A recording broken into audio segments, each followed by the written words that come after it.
The University of California, Riverside presents Blue, Gold, and Black, the podcast that's dedicated to amplifying Black voices at UCR. I'm Dominique Beale from UCR's Community Engagement and Outreach Unit. In each episode, we'll be talking to UCR students, campus leaders, and community partners to explore the intersection of being Black and being a Highlander at UCR. And I can't wait for you to meet today's guest. Let's get started. Thank you, Tamica Smith-Jones, for joining us on the Blue, Gold, and Black podcast. We're super excited to amplify your voice today and talk about your role here at UCR as the athletic director. We're also going to get a little bit of insight about your life growing up and how that's influenced you and how you're going to bring those experiences here to UCR and how you're currently supporting our scholar athletes. Thank you so much, Tamica Smith-Jones. How are you doing today?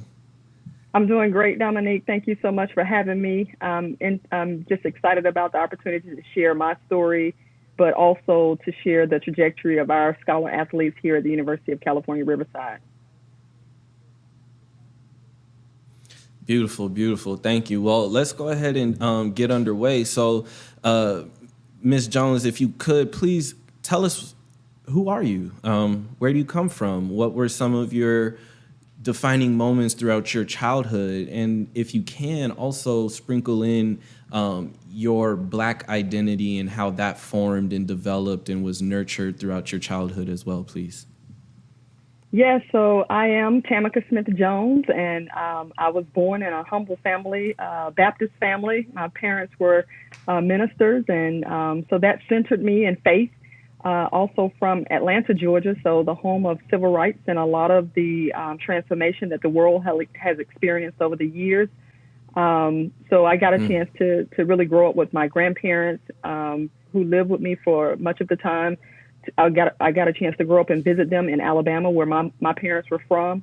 So it's been a fascinating childhood to just be able to have each generation of, my lineage.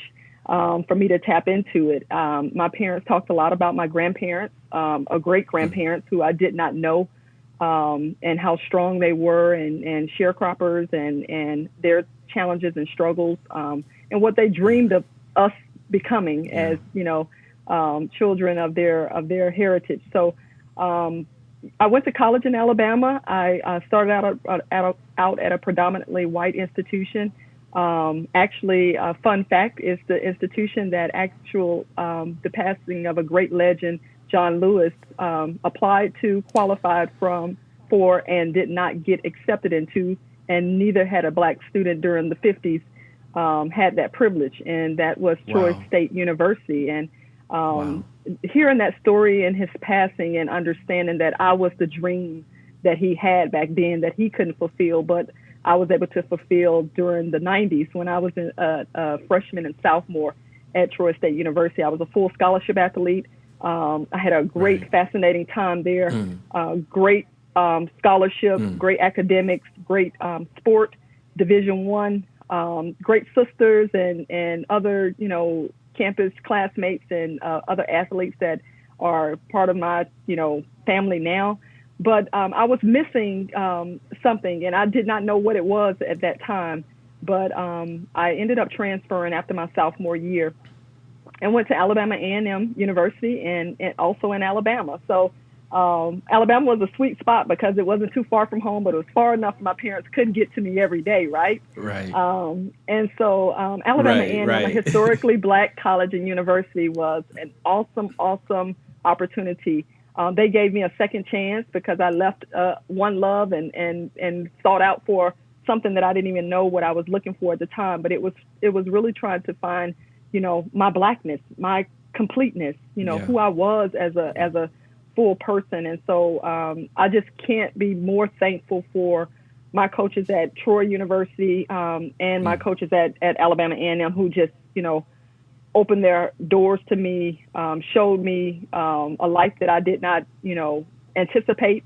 And a lot of that came from the upbringing that my father had, that he gave me a basketball and said that this basketball can take you, this talent and skill can take you to college, to higher education. And so that's been my journey. The student athlete experience I mean, it was a phenomenal experience. But Right. I really relate to our student athletes today, and I've been at about 5 institutions, and so each of them are unique, but they all have similar experiences when it relates to, finding themselves, finding their voice, finding who they are outside of sport, being ambassadors and not just Yeah. players on their campuses. So I really prided myself in my leadership to make sure that we are able to give our student athletes the love and the support and the guidance that they need. And that's what I look for in coaching hires. That's what I look for in our support Yeah. staff. And we've been very fortunate at Riverside to build that in the last 5 years during my tenure. That's amazing. And, talking about your college experience, I think we're going to unpack that a little bit because I think it's important for students to kind of gain some perspective on what it was that you were searching for and what it was that you were really yearning for. And I think that yearn, from previous conversations we've had, I think that yearn really comes from, the positive reinforcements that were instilled to you as a child, as you mentioned, being able to grow up with your grandparents and being able to see multiple generations is really such a fortunate opportunity to be able to kind of look at the world around you and put it in context. Can you talk more about who was your inspiration in sport? And as a young Black woman growing up and maneuvering through that sport type of realm, what were kind of some of the things that were eye-opening to you in terms of your Blackness, but also your womanhood, which is obviously intertwined with that experience? Absolutely. So I have to say, my dad gave me the ball, but my grandmother was an absolute Right. sports fanatic. And again, didn't have an education, even a high school education. She earned her Sure. high school diploma after at 60 years old. And so that's how, Wow. that's how important education was to our family. But Yeah. the experiences and opportunities were different in her day and age. But she loved the Braves, and I recall working during the summers in Atlanta and working at the Braves Stadium.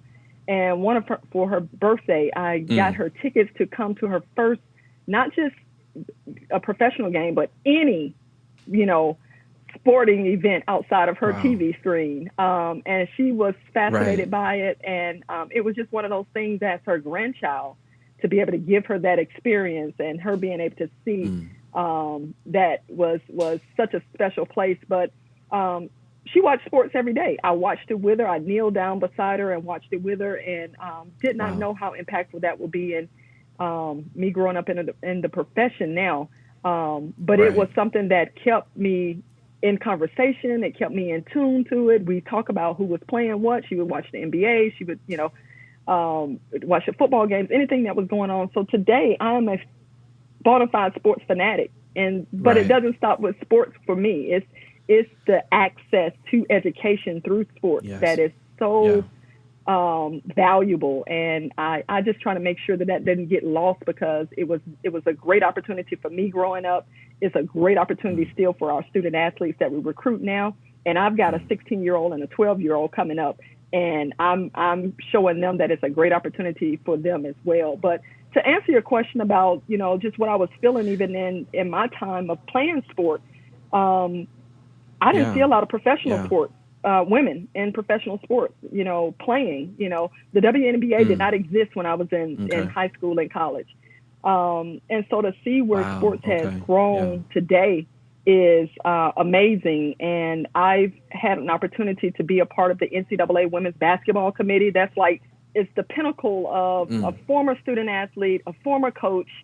And now I'm with Right. my colleagues, 10 selected across the nation to identify the best 64 universities to compete for the national championship. And so that experience has Wow. been phenomenal. I couldn't have imagined that. It's another dream that I didn't even, have that came true. And it's one of those things where for the UC Riverside, it brings exposure. It elevates our profile. It shows the great work that our basketball programs have done over the years. And it Right. just gives us a seat at the table. And even though I can't necessarily on that committee speak to my team, I feel a lot of pride and a lot of joy being able to watch the landscape of women's basketball unfold. These women go professional now, something that I did Right. not, do. I went professional in higher ed, but Yep. it's really remarkable to see, the journey and how some things you can map out for yourself, and some things, it takes opportunity. And, I think that's a big part of what we have to give to our student athletes today is that Yeah. opportunity outside of just, dribbling, the ball. Yeah. They And can be I athletic directors. They can be, right. exactly. They can be, more than players. They're ambassadors for our program. And I think one of the more interesting things that you kind of mentioned throughout what you were saying is just how your father kind of taught you, like, this is an opportunity. It's fun, it's a talent, but let's utilize this talent for the greater good, if you will, which is kind of like your education. And so Mm-hmm. I know when it comes to student athletes, I grew up a student athlete. I played football throughout high school and a little bit at my small D3 college that I attended. And, especially within the Black community, right? We always want to inspire young Black boys and young Black girls and anyone in between that you don't have to just dribble a ball to make it out, or you don't just have to be a singer or a rapper. But at the same time, there is a very objective reality in which that this is the student's opportunity to actually go out and obtain those things past being just the singer, the rapper, the ball player, etc. So could you kind of break down your thoughts on how to balance out the fact that, a lot of our young Black scholar athletes have these great talents, but how can you instill in them that there's so much more to them besides their talents that might help them gain success, right? How can they really utilize those talents to open up other doors for them that aren't necessarily just related to their specific sport or talent? Absolutely. I feel very strongly about being a model and an illustration of hope for our student athletes. I think it's very important to have representation. So I'm very conscious of, the way I build my team and staff to support them. And I believe they should see themselves. I believe they should be, we should be approachable and accessible, that they can ask questions. They could, learn on the job. Sport is their job. It's the access to their education. And so those are things that I really take to heart and take really seriously. I spend a lot of my time on campus advocating for them as scholars, not as athletes. I advocate for them as scholars because they're the best and the brightest. Absolutely. We have 17 sports and we have them all above 3.0 GPA. When I arrived at Riverside, we had a cumulative Across all GPA sports. Across all sports. When I arrived 3.0 all student athlete across all sports. 3.0 student all Now, 300 hold up, Ms. Jones. Go ahead and give yourself a round of applause. Go ahead and give yourself a round of it applause. is a You know what team I'm effort, saying? and I'm gonna take one for the team and give us a round of applause. But when I got here 5 years ago, our cumulative GPA was a 2.7, and we were a UC. Wow. And we taunted being a UC, and I was all for the proud UC version. But I had come from historically Black colleges and universities where we were hovering over the 3.0 GPA, Yes. so I was expecting more. And I think it speaks to when you talk about looking at our student athletes more than just athletes. I think they will rise to the occasion. They will rise to the level of expectation. And collectively, we decided that we had expectations for this program, and we have ticked and made marks on every expectation as a result of a lot of intentionality, as a result of a lot of care and concern for the culture that we're building, as a result of being really sincere about making sure our student athletes are not prepared for sport, but prepared for life. And so when you think about, how do we do that? It's building relationships with the faculty, with the deans. We have dean mixers where our student athletes get a chance to engage with the deans of the colleges and the faculty of those colleges in a way that, breaks down that uneasiness and that anxiety. Can you imagine a 18 to 22-year-old trying to speak to a, professor, doctorate, level, person and really and trying to. And I think it speaks to all of the great work that you're doing, because even when I kind of put myself back into where I was, like my mentality was when I was in undergrad, I wouldn't think that I'd just be able to hop on a Zoom call with the athletic director of the institution and get support. I didn't think I'd be able to just go knock on the head of an academic department and get the support that I needed. And so it's so critical that you're kind of creating those opportunities for your students to actually show and teach them, like, this is how you move in a room full of people who have access to resources, who can create opportunities for you. I think that's amazing. Yeah. And let me say this. We are teaching them how to move in a room and confidently every day. Yeah. And what I inherited at UC Riverside 5 years ago, when I look out into my student athlete population, even my coaches and staff, they have a different swag. They have a different swag. It is amazing, and it's beautiful to see. And one of the things that I talk to them about often is that we set them up for success. I have to set the coaches up for success. I have to set the staff up for success. I have to set the student athletes up for success. The coaches set the student athletes up for success. I have a tall job and responsibility, but I take it in stride, and I am all in with it to make sure that everyone grows. Everyone, get this, has a good time while we're doing it. That's important, Yeah, absolutely. Athletics is a place where we build community. We come together. So being able to engage with our campus organizations, our community that we live in Riverside, and then ultimately the goal is graduation, right? Yes, but ma'am. It goes beyond that for me. It is about making sure that our student athletes feel like they're global leaders, that they have all the skills and all the resources and all the tools that they need to be whatever they want to be after sport. And so I spend a lot of time writing letters of recommendation, connecting them to other people, whether it's on campus or in my national associations and affiliations, but they know they can count on me and other senior leaders and their coaches to, help them on this journey. I felt it as a student athlete. I understood what I was missing at Troy. I understood what I got at Alabama A&M. And I just try to provide every day those things for our student athletes. Yeah, and so if we can, because we kind of got a little bit removed from it, but I definitely want you to talk about your experience from making that transition from Troy University to Alabama A&M, and kind of just the impact that had on you, and kind of how that impact then influenced how you started to move in the direction you started to take your life after completing your undergrad career. Yeah. So again, Troy was a beautiful time. It was an amazing opportunity. I played at the highest level. I remember taking trips to Hawaii. Hawaii's in our league now in the Big West, and flying cross country, doing that with my teammates and having a lot of fun, and playing some of the top teams in the nation, ACC teams.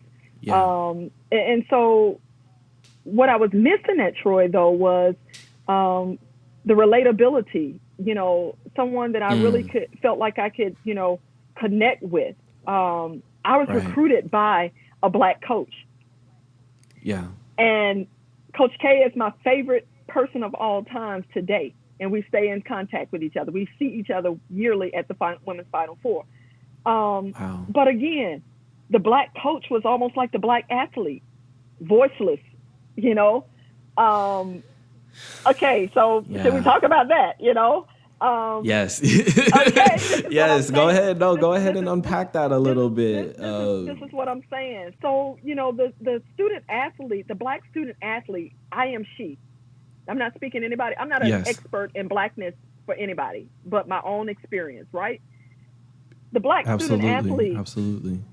I equated as parallel to the Black coach back in the 90s when I was in undergrad. And so my coach, they put her out there to find us. She found us, made us comfortable, signed the agreement, and is on, right? And what I was finding in that experience, though, was, I was kind of silenced, and I didn't really, and I've always been the person that would speak up and stand up, responsibly, as just the natural born leader that I was, and then one that I have worked on over the years professionally. But I realized that there was a difference, and I was not being fully who I could be, and that I was being in some ways suppressed as a person. Not intentionally, I don't think. But, I couldn't unpack and embody and understand all of that then. But fast forward 20 years, I understand as the first African-American female Division I athletic director appointed in the state of California, how that feels when... Hold up real quick. Let us get another round of applause for that. You know what I mean? It's okay to pat yourself on the back sometimes. I'm just saying. Anytime you have the opportunity to be the first Black anything, I don't care if you was the first Black person to turn on the TV, it's amazing. It should be celebrated. Right. I agree. And I just try to make sure that I am not the last. I have one of my student athletes that came up to me maybe 2 years ago. She's graduated now. That said, I never even thought about being an athletic director until you became an athletic director. Now I want to be an athletic director. Amazing. Wasn't even a Black student athlete. And instant impact. Instant impact. And when I tell you, it just warmed my heart. And this has never been black and white for me. It's been about humanity. And so I didn't know in the 90s, going to a predominant white institution, that it was black and white. I really didn't. I was sheltered. I was in a safe space growing up with my parents. And this was my real experience coming on college campus and being able to see the difference, feel the difference. And so we're very conscious of how our student athletes perceive things and how we make them feel in our environment. And I think that's a lot to do with, some of the leadership that we've hired during my tenure who have been former student athletes, who have been in athletic administration. So they've seen a lot of this, who have played rec sports. And they get it, that these student athletes want to be, they deserve to be embrace fully who they are, no matter their ethnicity, no matter their, sexual identity, we've got to lead in love, and we've got to make sure that all of them are different. I have 350 student athletes. I can't lead and guide them all in the same way. We put our 5 core priorities up for athletics in front of them every day, but they each need something different. And we've got to make sure that we're putting the people in front of them that will take the time to listen to them, to hear them, to connect with them, to, for many of us, unlearn some things. The beauty of being at a UC Riverside is the multicultural, environment where you get to celebrate everybody. And we've implemented that in our game day experiences in athletics. We have a heritage series which was birthed out of the response to me wanting to, the community wanted to celebrate Black History, Month, and wanted me on different platforms. And I was like, that's good, but what are we doing with our, Latino brothers and sisters? What are we doing with, our Native American brothers and sisters? And so with that, I just put that in front of my senior leadership team and said, let's start our heritage series. It can start with me and Black history. I understand that.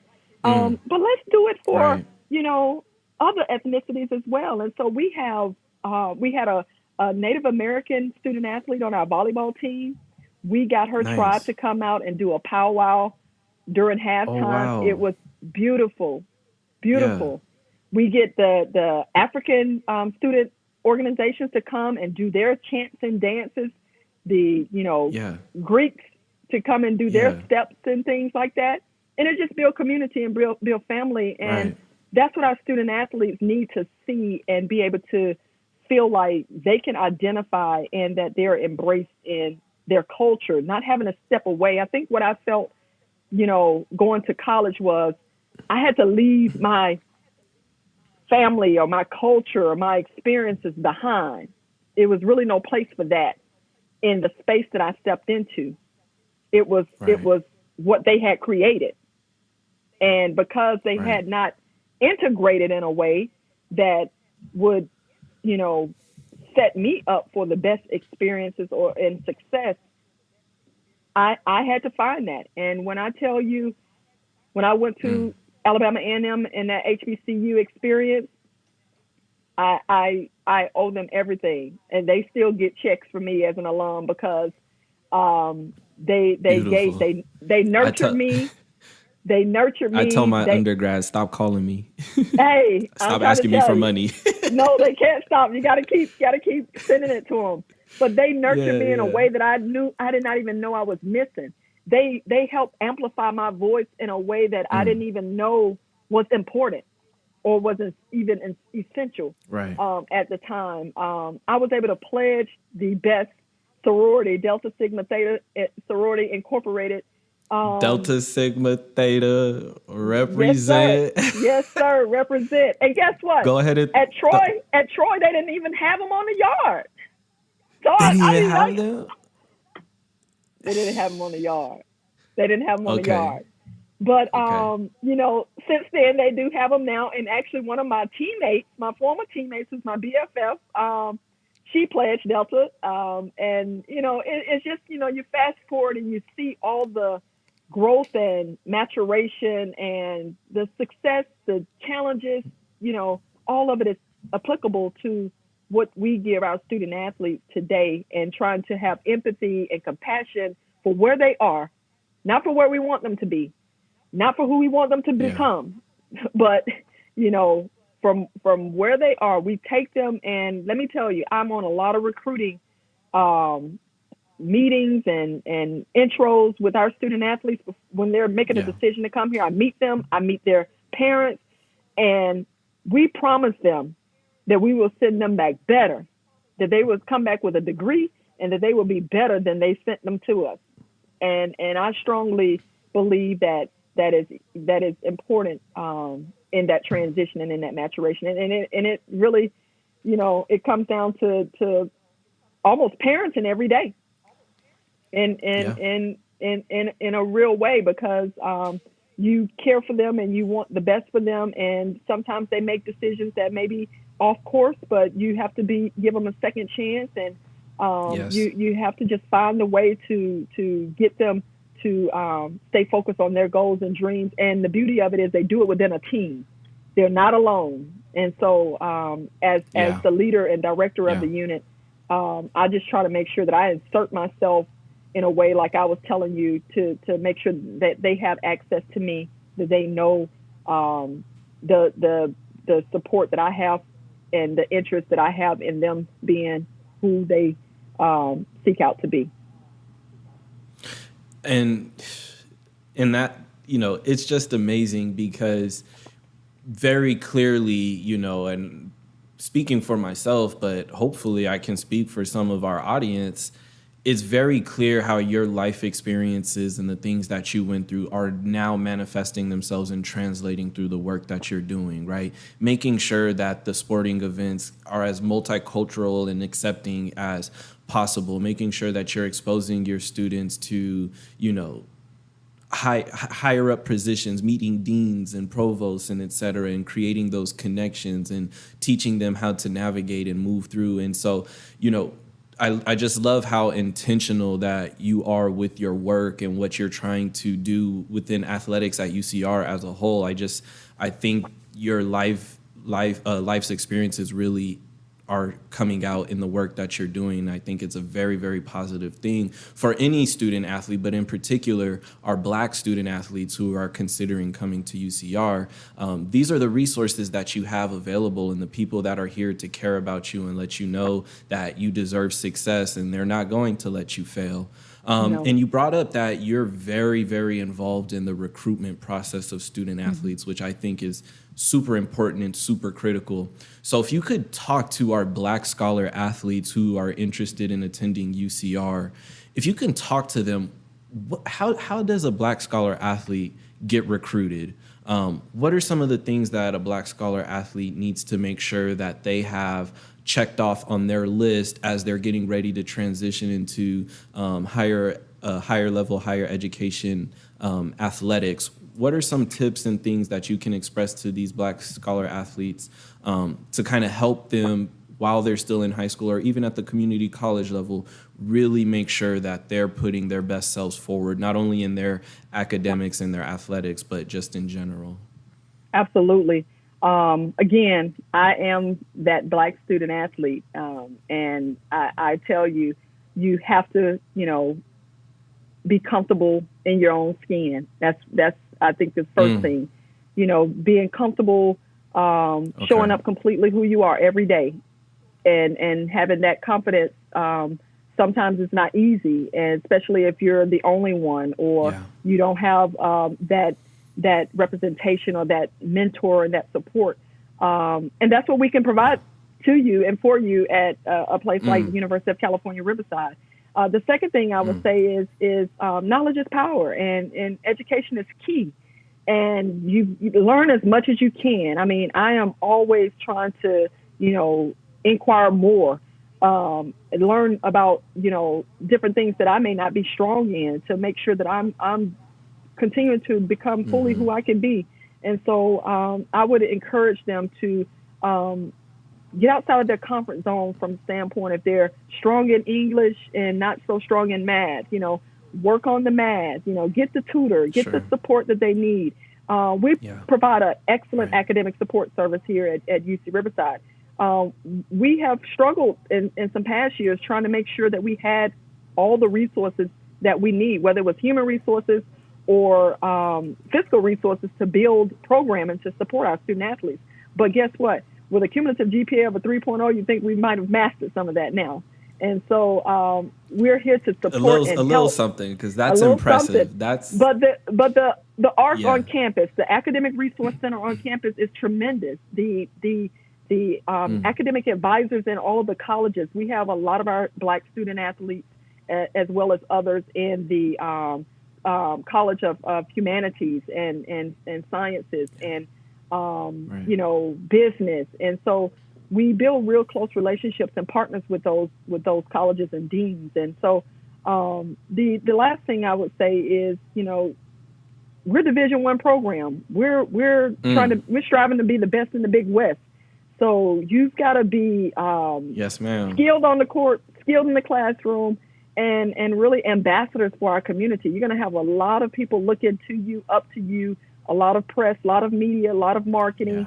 And we want to make sure that we're attracting not perfect people, but people that really have a desire to come and grow, come and graduate, but also be global leaders and come back and share with other student athletes their experiences and how they've gotten to be the successful people that they've become. So Riverside is rising, and I'm just so fortunate to be a part of it, and just a privilege to work with my colleagues on this campus. My supervisor who hired me, Chancellor Kim Wilcox, and all of the senior leadership teams, the cabinet. We've had the dean of the medical school reach out to student athletes who are interested in the School of Medicine. The dean reached out. That's what we need to see. That's what we need to see. The dean reached out, not an associate, not faculty. Those they would reach out too, but I had the relationship with the dean. Dean Dees is actually my sorority sister. And so I sent her a message saying, can you reach out to one of our student athletes? They have some questions. And she plug did. her to the Blue, Gold, and Black podcast. You got it. To the Blue, Gold, and Black podcast. Say no more. say no more. Yeah. But yes. our student athletes, especially our Black student athletes, they will definitely find at UC Riverside right now faculty and staff and myself really take interest in making sure that they're successful and walking a mile in their shoes if we have to. Okay, and so we're coming up on the end of our time. This has been such a fascinating conversation. And so I want to end with two questions. My last question is going to have to do with what I like to call a little bit of Black optimism with a little bit of radical sprinkled in there. But this is more of a personal question to me. And, we don't have to spend a lot of time on this, but I just want to ask, how familiar are you with the football talent in the IE? And where does UCR stand on capitalizing on all of this homegrown talent that we have out here? I know you might not have the best answer for this, but I got to shout out for the football players. I got to shout out for the football players. You know what? I'm in year 5 at Riverside. I don't know how many times I had to answer this question in year 1. I hadn't even heard about it. I hadn't even heard the question all of this year. And now you're going to end with this question? So it's the second to last question. We're not ending on it, but I had to put on for football. Okay. You threw me the hard ball first, though. So let me tell you something. Yes, ma'am. I love football. Every institution I have been a part of prior to UCR had football. UCR's football team was discontinued when I was born, 1975.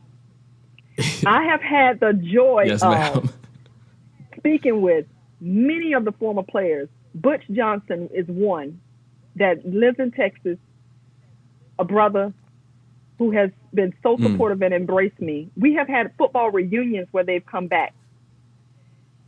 Right now we have 17 sports that we are striving to be the best in. We've only won 7 championships during my time. That is the most championships in our Division I history under any athletic director. However, we got 17 more. 7 in 5 years is good. 7 in 5 years is good. But we've got 17 sports. So we've got a lot more work to do to build those sports up, fully fund them, yes, ma'am. Give our coaches and student athletes what they need to be successful. If we want to increase the Black male enrollment on this campus, football is one of those sports that can do it really fast. But guess what? We're going to need a lot of support financially from every angle to satisfy that need. Yeah. But again, I am really excited about the 17 sports we do sponsor. All of them are thriving, and again, we're striving to be the best. And we've got 7 championships right now under my leadership. We've got 10 more to go. Then we can talk football. Okay. So we can't see Miss Tamica's beautiful face anymore, but she's still here. We have one more question for her that we're going to wrap up, and you don't have to spend too much time on this, Miss Tamica, but like I said, I always like to end, my conversations with people with like a little bit of Black optimism, right? There's a lot that Black people can say about being hopeful and optimistic for the future. And, if it wasn't for our ancestors having that sense of optimism and hope, me and you couldn't be here having this conversation. That's right. And so my question to you is, yes, ma'am. My question to you is, what is your most optimistic, and if you can, maybe sprinkle a little bit of radical in there, your most optimistic vision that you have for, future generations of Black scholar athletes here at UCR? My most radical vision for the student athletes, Black student athletes at UCR, to me it's real simple, but it's very difficult. It's one of those things that I think I spoke to about my maturation as a former student athlete at a predominantly white institution, and that is the voice being amplified in a way that, is taken seriously, is, as Black student athletes, period, I see sometimes how they can be marginalized. And that's why I talk so much about the academic, prowess of our student athletes, because them having a cumulative GPA of a 3.0 is no easy feat, balancing the rigor of high academic, competitive Division I, sport, and being, the pressure of being ambassadors and being models for a campus of 25,000 students in a community. So I really hope that, UCR will be a leader in the Black students feeling like this is a place that they can come, they can thrive, they can meet all of their goals, that they don't have to consider being silent in times of injustice, that they will have an amplified voice, that they will stand for all things and all people. And I believe that together we can definitely make that change and make that change in this generation for generations to come. We have work to do still, but we've started the tough dialogues. We're listening to our students, our prospects, and finding active allies that we can be accountable for what we want to see and be the change that we want to see. For our Black students in particular, but for all of our students. It takes all of us, and I think together we have to be the change we want to see. Yes, ma'am. Thank you so much. Okay, we've reached the end of our time with Miss Tamica Smith-Jones, the athletic director here at UCR. Thank you, Miss Tamica, for being on the Blue, Gold, and Black podcast, where we're amplifying the Black voices here at Blue, UCR. Gold, and Black. I hope, yes, ma'am, we gotta represent. We out here tight, So, this was such a great conversation, and I think we can spend a lot more time diving deeper into some of the things that we talked about today. So I'm going to ask for your commitment. If you could, commit yourself to being making another guest appearance on the podcast in the future. I think there's countless conversations that we can have about, Black student athletes and, exactly what it is that we're trying to do to make sure that when they get to UCR, they're supported, they're helped, they're successful, and we, like you said, we make sure we send them out of here better than what they came in. So thank you so much, Ms. Tamica. My really pleasure. And I'll make sure I get some of my other friends like Dean Dees to reach out to you. Yes, ma'am. Yes, ma'am. Thank you so much. Thank you for joining us on Blue, Gold, and Black. This program is produced by the Community Engagement and Outreach Unit of Undergraduate Admissions at the University of California, Riverside. Learn more about attending UCR by visiting admissions.ucr.edu, and be sure to check out the description for other useful links and resources. Help support this podcast by liking, subscribing, and sharing. And be sure to check out our podcast videos on YouTube. Catch you guys later.